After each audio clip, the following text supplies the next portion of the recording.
Hi, Robin Robbins here, founder of Technology Marketing Toolkit.com, where we specialize in working with managed service providers or companies that sell outsourced IT services and support to get more and better quality clients, marketing systems, sales systems. And in this video, I want to talk about a big problem that I know you're dealing with, because if you've been in sales for any length of time, one day, and you've talked to one prospect, you've probably run into the objection of your price is too high.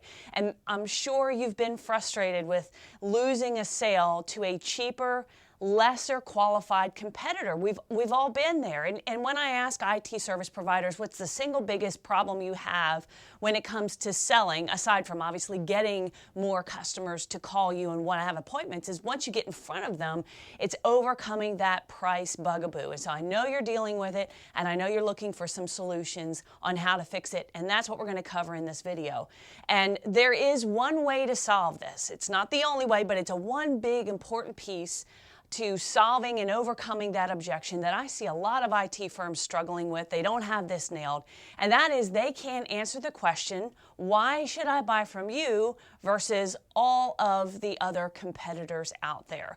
And the way you can overcome that is by having an answer to the question, or that question is, why should I buy from you? Now, if you ask most IT service firms why you over all the other MSPs in your marketplace, most of them will say, well, we have better service, we have better qualified technicians, we're actually proactive instead of being reactive. And you know, that doesn't cut it anymore. If you go on Google real quick, you can search on IT services or outsourced IT support. A dozen or more IT firms are going to come up. And you know what? They're all going to say the same thing. They're all going to say, we have really good quality services. We have really smart technicians. We're going to follow through on our promises. We're going to be proactive with your network. Maybe some of them can't say that because they're still break fix. But you know as well as I do that majority of people can say that. So in order to overcome that, you need what's called a USP, or unique selling proposition. And a unique selling proposition is the answer to the question, why should I, your prospective customer, do business with you versus everybody else, especially if your prices are higher than your competitors. And what I find often is really good quality MSPs typically have to charge more because they are hiring better people and they're buying systems and programs and tools that help them service their customers better. So they typically are a little bit higher priced. But if the prospect doesn't see the value there, they're going to go with cheaper, lesser qualified competitors. Because here's the reality. If you give a prospect no other logical reason to buy from you, they're going to always default to price, all right? So given no other logical reason upon which to base their decision, prospects will always default to buying on price. And think about it, you do the same thing. If you went to the grocery store and there's 2 gallons of milk there, one is $3, one is $1, and they both look the same, there's no differences. Why would you spend $3 more when you could get it for $1? And that's exactly what's happening with prospects. They are not seeing why you are worth more money than the majority of your competitors. So that's where that unique selling proposition comes in. And a lot of people struggle with this. I'm going to tell you right now, the vast majority of you watching this do not have a USP. You do not have a unique selling proposition. And if a prospect was standing in front of you and was as bold to ask, why should I buy from you? You would just sort of babble on some kind of platitudes or some of the things I said, quality, service, etc. So I've got a couple of tips to kind of help you understand how to develop that unique selling proposition and how to answer that question, and also to overcome some of the obstacles I see in the way when people are trying to develop it.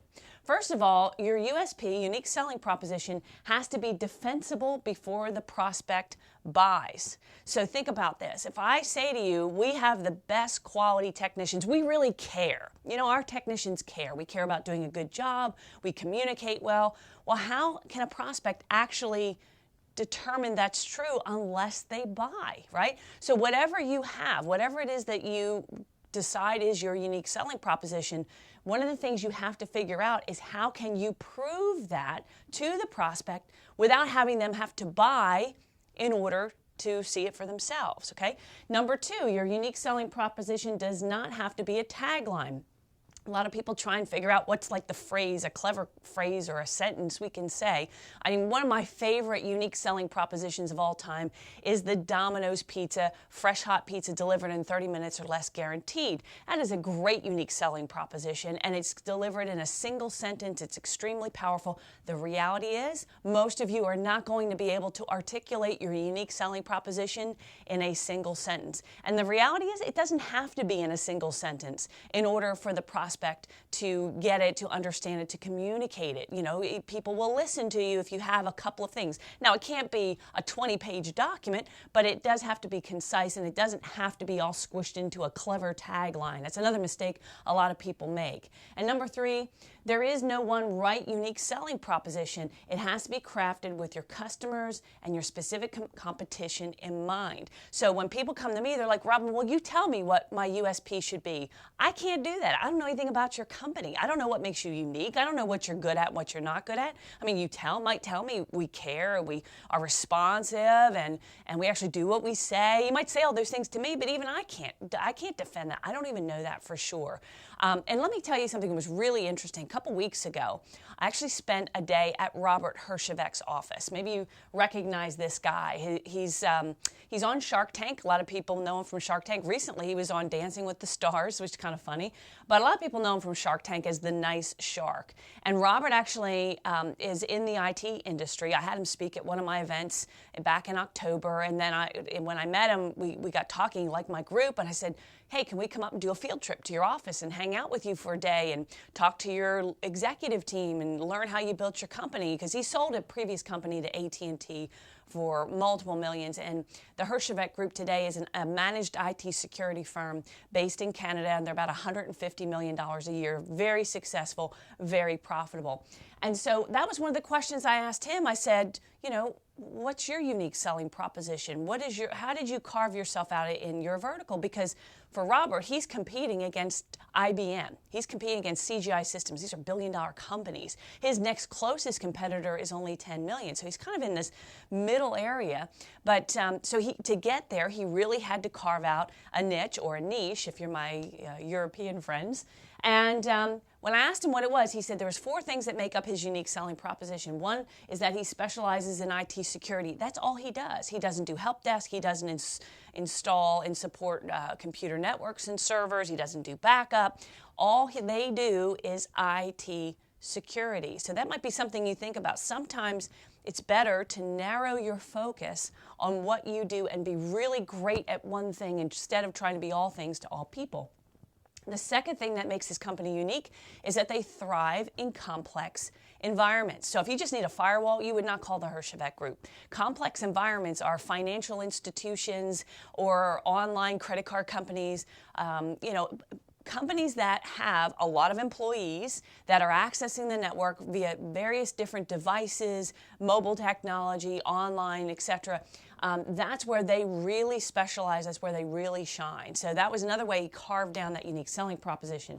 The other thing is he's vendor agnostic. So it doesn't matter what equipment you have, they can work with it, they can manage it, they can support it. And the fourth thing is that they provide the full range of services through IT security. So that is consulting, so they can come in and do penetration testing, and they can look at your environment and tell you if you're secure.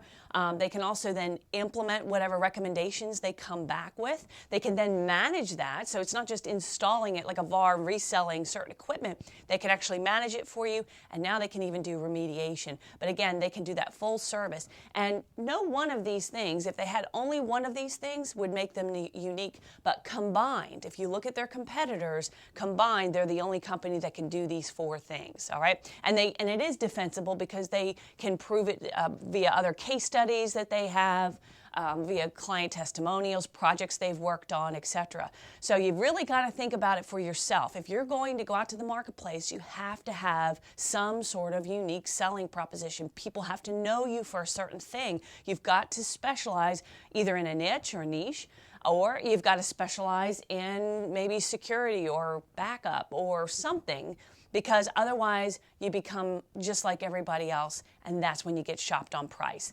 And along with this video, right below this, you're going to see a little guide I put together, which is a very shortened version of my workbook on how to develop a unique selling proposition.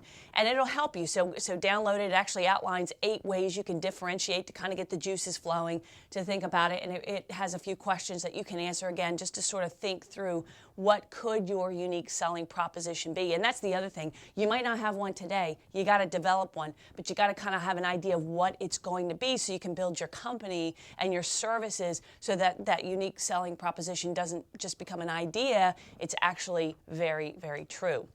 And then finally, just as a reminder, if you're a client of mine, make sure you come out and visit us at one of our 2-day fast implementation workshops.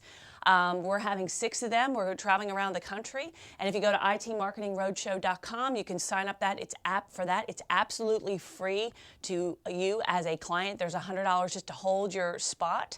But in that event, we are going to be covering how to refine your unique selling proposition. It's very workshopy. So when you leave there, you're going to have a lot of answers to questions about what should it be? Is this good? Is this going to make sense? What is unique about us? And maybe you come out finding, hey, you know what? We need to improve our services, because you're going to be sitting in a room of your peers and you're going to get a better sense of how you stack up against other MSPs, other IT service providers. So again, if you're a client of mine, go over to IT Marketing Roadshow, get your butt to one of these. This is the last time I'm going to be doing this roadshow, so make sure you get there and download the workbook, work on your unique selling proposition, and of course, always comment, let me know if you like this video, what your thoughts on, what sort of you've come up with. Please communicate with me, in some way, emailing the office or posting to one of my blogs. So until I see you at the roadshow, good luck, create that unique selling proposition, and go out there and sell like crazy.